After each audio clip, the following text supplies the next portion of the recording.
We're climbing high today with the beautiful, Delectable mountain quilt. Now I know it looks complicated because it's got the center and all of these rounds of mountains going around the center. Now the more rounds you add, the bigger the quilt gets. But it's fast and easy to do. I'm working from my book called Delectable Mountains Quilt. And it's actually from Pilgrim's Progress, written clear back in 1628. Can you believe that? Well, what's really cool about this is that included in the back of the book is this ruler, and this is what makes it so magical. Well, I have my stack of fabrics ready to go. I actually have a set of sky fabrics. It's a pair, and the pair is already wrong sides together. Got the sky on the top, mountain on the bottom. 2 pairs, and they are 8.5 by 9 inches. So just put all 4 in a stack and take the ruler, and when you place it on there and it doesn't fit, that means you haven't put it on quite right. So just hold down your ruler, and at the beginning go backwards, and then go forwards and separate them. And there's this cool little notch right down in the corner that's going to make all the matching easy to do. So once you do one, then just go ahead and turn the ruler and the whole stack around and cut that second little notch off. Okay, so out of this, we're going to get 2 mountains. This is the sky, and this is the mountain. So let's just take these 2 apart and lay them out. You're going to see. Take right in the middle, on the small part of the mountain, if you just kind of open them up and flip it like that, the sky. So already looks like the sky. And then we're just going to take the mountain, open it right here in the middle, and like magic, they already fit together.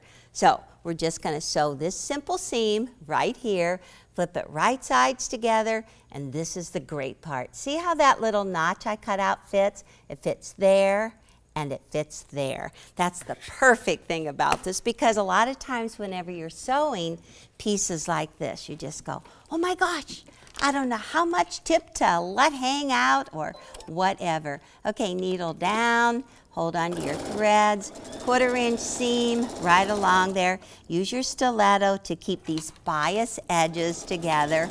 Take it slow so it doesn't go off track. That's one set, 1/2 of the mountain. Now flip the sky to the second half. Line up that notch right there. Ooh, it's looking good. Well, this block is just so much fun to do. It goes clear back a long time from Pilgrim's Progress. It was John Bunyan that said, oh my gosh, he climbed that magical mountain and all the good things that he found and took along with him. Okay, cut your threads, and now let's just go ahead. Set the seam with the mountain, usually the darkest, right on top. Set the seam, open, and press down toward the mountain. Oh my gosh, I love this fabric. It looks so realistic. I can't believe it. So it already looks like it's ready to sew it together.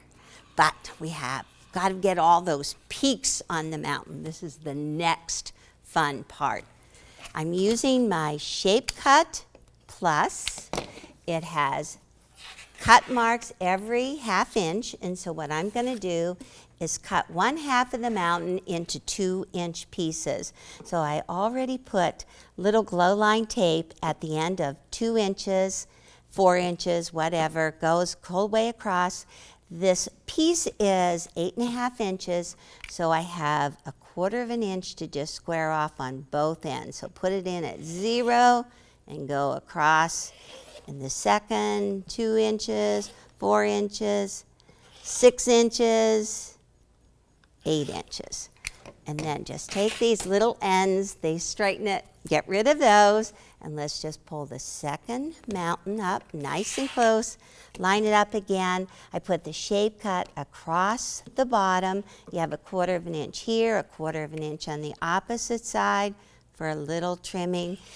Get your cutter into the slot. It's just a little tricky sometimes getting started to put your cutter down so that you don't cut into your tool. I've got it. Well, now, get rid of these and watch closely because this is really good. Let's push them nice and close. Got to get those peaks all over that mountain. So take the 2 middle pieces and switch them. Yay! All right. Take the next 2 and switch them. It's getting very perky around here. Okay, next 2. Just switch them. Oh my gosh. And the last 2, just switch them. Now you could have spent a lot of time doing this, but you see how fast it goes. Got your mountain there. Now all you're going to do, no matching. That's what's even better. See how you don't have to match anything in between, but match on the top and the bottom. So you just flip into pairs. No matching at all. And just assembly line sew down each one of them. You make 2 halves. Of course, I have one already. So this is 1 half, and this is the second half. And the only time you have to match is right here in the very beginning, right in the very middle. But you just flip it right sides together, get those stitches lined up, stitch right down there, and there is your mountain. So climb high and take imagination along with you.